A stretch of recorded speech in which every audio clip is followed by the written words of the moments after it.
Hello everyone and welcome to another video with KoiKoiDesigns. Today I will be sharing with you the coloring process that I went through and talk a little bit about materials and techniques and the paper that I used to create this drawing of Link.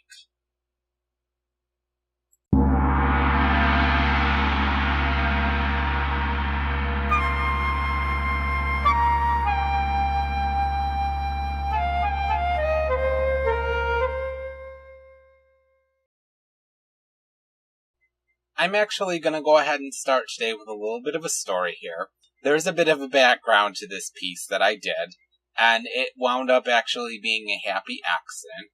But this was done on a type of paper that's called render paper. This is something that I hadn't tried before, but a friend of mine introduced me to it, and she gave me a piece to kind of play with.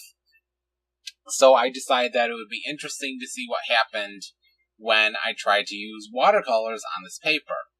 Well, as you can see from the video here, it quickly turned out that the paper is too absorbent for watercolor, and I had put some pigment down, and then when I went to use a clean brush that held just water to try and blend the watercolor out like I usually do, it ended up actually being too wet, and the color bled out beyond the edge of Link's hat.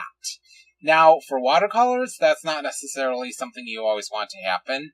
However, for markers, that is actually a desirable trait. With the paper being semi-absorbent, it allows you to lay down a really smooth layer of color with a marker, and then blend wet into wet with another marker into that, and create really nice blends and really nice shading on your work. And that's actually what this paper was kind of designed for, was markers in the first place.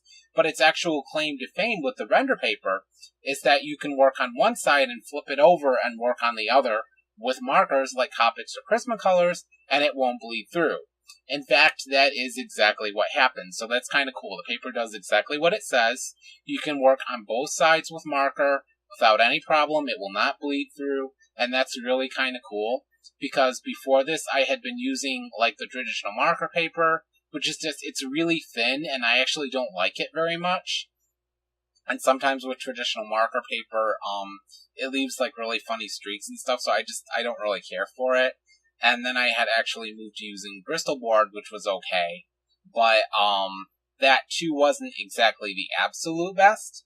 And then I found out about this stuff, and this ends up being like a really, really good paper. So I'm probably going to use more in the future when I decide to do Copic and Prismacolor drawings. And I really highly recommend this render paper to anyone that works primarily with Copics. There's a lot of people that do today, and there's a very good reason. Copics are really good markers, and they, I would say they're actually a little better than Prismacolor. The old standard was actually Prismacolor markers, but Copics have sort of replaced that. The big thing that's kind of cool is that Copics are refillable. So once the marker dries or starts to run out of ink, you can just get a refill and refill that sketch marker about like 5 to 8 times, depending on how wet you like it, and it varies, but it's kind of cool that you can do that with them. But this paper works really, really well with Copics. And funny enough, that's actually exactly what I ended up doing. After I let the watercolor dry a little bit, what I did is I went back in with Copic markers to lay down a flat foundation of color, which is what I had originally tried to do with watercolor. And then I used another kind of pen that it's not really a marker. It's like a watercolor brush pen, but it's not the water brushes that you can fill with water.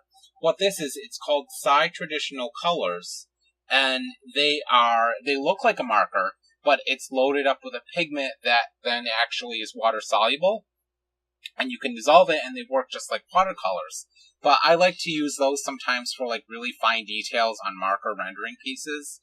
So it actually ended up being sort of a multimedia piece, unintentionally, but that was kind of cool because it worked out pretty good in the end. The other thing that I used was Prismacolor markers, and by using all of those materials in a combination to try and desperately save this piece, because I really wanted it to work out really nice, and it just kind of ended up being a happy accident and worked out okay in the end. So by using all of those together, I found out that with this render paper, I don't recommend that you use watercolors on it, but I actually do highly recommend it because it does indeed allow you to work on both sides. And if you use markers and colored pencil, and maybe like microns or brush pens to do the inking, whatever you prefer, it handles ink just fine. And actually the ink doesn't really get absorbed into the paper, so it handles inking without a problem. So if you like ink with microns or brush pens or whatever like I do, actually I prefer brush pens. But that's just because I was trained to work with a brush, so I prefer that for inking. And they use Copics and Prismacolors. It's like the perfect paper with that. So I actually do want to experiment more with it in the future. And it's a really cool feature of being able to work on both sides. I can't get over how awesome that is, that they finally came up with a marker paper that not only works really well, but lets you use both sides of the piece. And they sell it in like 8.5 by 11. They sell it in 11 by 17 sizes. A couple sizes in between. But it's available both in pad form so that you can tear out individual sheets. I think I did see, like on DickBlick, if you go to their website, there's actually the option to even get a roll of this stuff. And then there's the other option, which I think is how most people use it, that you can actually order this in sketchbook form, and I think that's probably something I will be doing, because it would be really cool to just have like a sketchbook of marker renderings. And that's the other thing that I think would be really neat with this paper, is because you can work on both sides. You could do an entire sketchbook and use both sides of the paper with Copics and Prismacolors, and it works really, really well. That being said, I still actually highly recommend trying this paper if you haven't tried it yet. And I'll probably be doing some videos in the future where I feature using this paper, and obviously I will be keeping it to the Copic markers and the Prismacolors for the most part. And I'll do some experimenting and playing around to see what I can come up with. But for now, I'm going to leave you with another thought, and that is that, it's a really good idea once in a while to branch out and try new things, try new materials, try new techniques. Even if it ends up not working out, like happened to me in this case, like I mentioned in the beginning. I tried watercolors on it. I had hoped that it would work really well with them. Unfortunately, that wasn't the case, but it wasn't a failure. That's not to say that it will always end up in success, but in this case, one, I got a really kind of nice and unique multimedia piece out of it. And two, I discovered a new paper that I really like, and that is probably going to become my go-to and my mainstay whenever I decide to do work with Copic markers and Prismacolor pencils in the future. So again, I highly recommend that you check this paper. It's called Render Paper.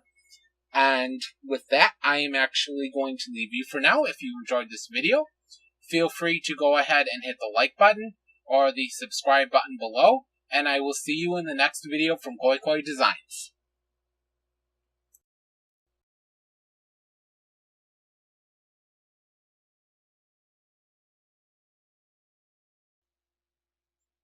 Okay, let's go ahead and get started here. What I'm sharing with you today is an example of a drawing. This is like some random tough guy character that I came up with.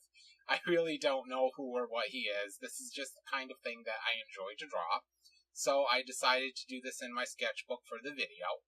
And the reason I wanted to share this with you is this is actually what I would call a little bit of a tighter line drawing. And this is pretty typical of the kind of work that you would see if you were to flip through one of my sketchbooks. And this combined with another kind of drawing, which is gesture drawing.